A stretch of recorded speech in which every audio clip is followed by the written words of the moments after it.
were your honest first impressions of Travis, and vice versa? How did this bromance come together? Should I tell him the story, dude? Story? That's your call, That's man. my call. It's a bad look on me. But so obviously I get here at the beginning of the year, and I'm still a rookie. So, I'm just kind of going through the motions, trying to figure out the best way to kind of fit in. And I think the first time that I thought, I was like, me and Travis we're gonna be connected throughout my entire career was, you remember when we had the 4th preseason game? We used to have a little off time. You had like a little weekend. You played on Thursday. You kind of had a little week.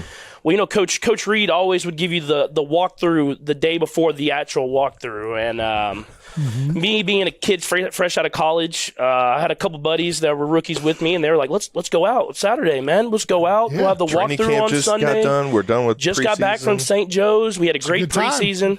So we go out, and Coach Reed had told us the next day at like 8 o'clock, we're going to have a 15-minute walkthrough done. That's all you have on Sunday. So I set 8 alarms on my phone.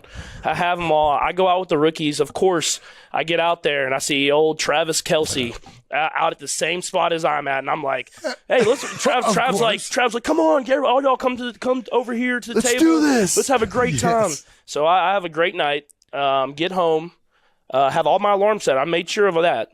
Go to sleep, wake up, not to an alarm, wake up, look at the TV, and I see 8:15 on my TV screen on the resting thing. I didn't put my phone in the charger, so my phone died. And I've done that. Rookie mistake. Too many times. And so obviously drove to the facility extremely fast. Dangerous. You can't overlook that initial feeling of understanding that you're not going to make it there on time is the Your most heart like just drops. No, this isn't happening. This isn't happening. Am I dreaming? And then immediately you just start telling yourself how uselessly, you stupid idiot, how could you do this? You suck.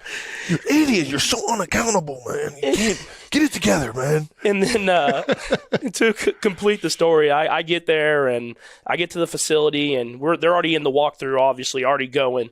And I walk up to the door, and like how the Chiefs facility is built, the defense does it on the first side of the field, and the offense is on the other side. And I was like, there is no chance I'm walking through the defense late to get to the offense side of the walkthrough. I ain't going out. Meanwhile, there, we're playing the Super Bowl champs, the Patriots, like on opening night that week. And so I sit in the locker room, and I'm just sitting there shaking my head, and they call me up to the office, and I get like the max fine, all this different stuff, feel like an idiot. And I thought it was so weird that the first question they asked me was, "Were you with Travis?" And I was like, no, not at all. Why would you even ask that?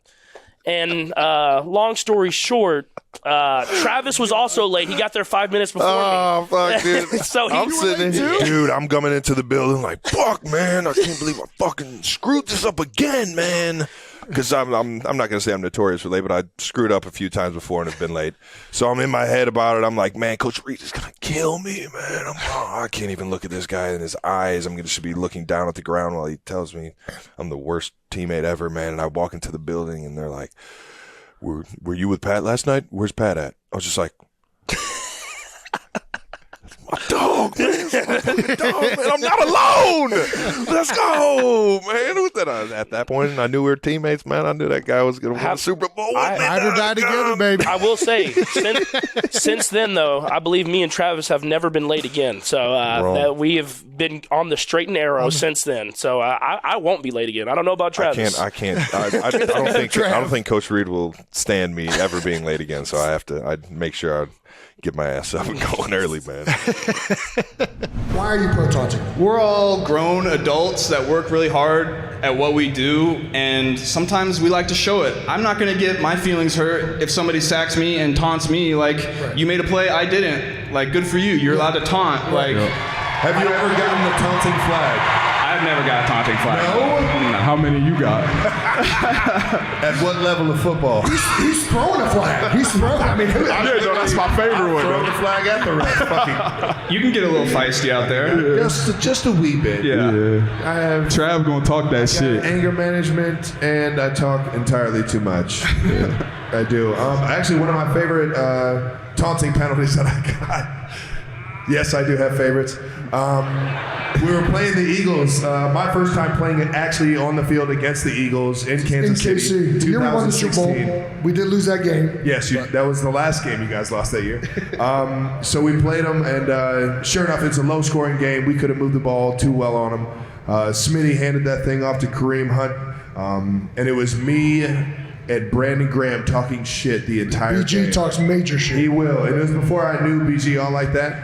And then, sure enough, he got a little windy. You know, they come in like hockey subs on the defensive line. Yeah, it's some bullshit. And sure enough, he went off for a play. I hemmed up the D lineman that came in for him on one back power, which if you guys don't believe I can block, I blocked. I was gonna say, you were blocking? I was, and I did my job. And I felt so good that I thought I'd run over to the sideline and tell Brandon Graham to bring his ass back out here. Hey, what happened? Well, I got a flag for going to the sideline and talking to the sideline. You can't do that, kids. And then Brandon Graham just continued to throw me around for the rest of the game. BG, little pit bull. Who's the best shit talker that you played? You already talked about Fletcher Cox. You're welcome to the NFL. BG's known for. Is there anybody else that's really up there for you?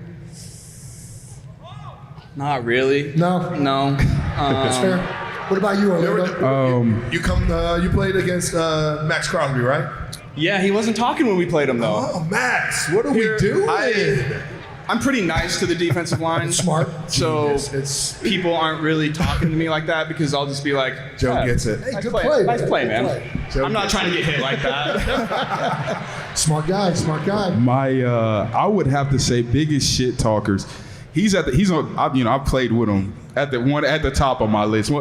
I got a story for him too, but BG. Yeah. No And doubt. then our guy Trey Henderson. Holy shit! Shout out Trey, man. Love it. What a bad man. Yeah. Yeah, hell yeah. But Trav's gonna talk that shit. We were playing Denver one time Sunday night, and he comes in motion. This is mid cadence, wide 80. He comes in motion back and forth, and my DN's wearing goggles. And as he comes back across the guard, he looks at the dean. He says, "Man, you got on fucking goggles? Oh, this guy's got on fucking goggles. Wide 80 shot." I'm like, man, this is Trav gonna talk. He gonna talk that talk, man. That's amazing. Guy couldn't even fucking see. Blind as a bat. How much does it determine who you're playing? Like for me, I was like, I always was feeling it out. Like, okay, am I gonna be nice to this guy? Am I gonna talk shit to this guy? Like, what am I gonna do to get in his head? Like that was one of my favorite battles. Is like you would figure out guys, especially when you played him multiple times. Like, hey, if I'm nice to this guy, it's gonna change the way he plays. Or if I get pissed off at him, it kind of changes the way he plays too. That's one of the insides of the game, and that's why it should be allowed because it's a tool that if you're a smart enough player, you understand how to utilize it as well. Yeah, I just feel like, nobody's gonna get their feelings hurt out there. Like the only people And that if are they getting do, tough shit. Yeah, like if you want to It's fight, the NFL, baby. Yeah, if you bro. want to fine us, but don't throw a 15-yard penalty. Like that affects the game too much for. Agreed. I feel like we should be able to show our emotions and wear emotions on our sleeves because we work so hard for what we do.